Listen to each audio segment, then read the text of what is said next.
আজ তোমাদের সঙ্গে আমি আমার মামাবাড়ির আঞ্চলিক ভাষায় কথা বলবো। সকাল দিদার পূজা করা শুরু হয়েছে। আমিও ঠাকুর ঘরে আসতে দেখেছি দিদা পূজা করে। তারপরে আমি খাইটি আলু সিদ্ধ আর মুড়ি খাইতে আমার খুব ভাল লাগে। আর এই যে শশাগুলো দেখো তো, এই শশাগুলোকে আজকে তরকারি হবে।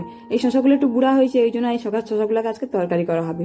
শশা তরকারি খাইতেও বেশ ভালো লাগে, মাছের মাথা বা চিংড়ি মাছ দিয়ে খাইতে ব্যাপক লাগে। আর এই গরুগুলোকে দেখো তো, এই তো বর্ষাকাল পড়েছে, ঘাস ছাড়া কিছু খাবেনি, যাইতেও পারেনি, কারণ সব জায়গায় জল হয়েছে। আর এই বিড়ালটা কাণ্ড কি দেখো, খেলায় পড়তে ঠিক গাছে উঠিছে তো উঠিছে, নামার সময় কিরকম ভয় পাইটা, যতটা সহজে উঠিছে উঠে গিয়ে পোকা খাটে, ততটা সহজে আর নামতে পারেনি। নামার সময় কিরকম ভয় পাইটা দেখো, 2 পা আগায় তো 10 পা পিছায়। তারপর কি আর করবে অগত্যা নামিছে। ওই জন্য আমার গ্রামের হইতে বেশ ভালো লাগে, কিন্তু গ্রামে এইসব দৃশ্য দেখা যায়, শহরে দেখাই যায়নি।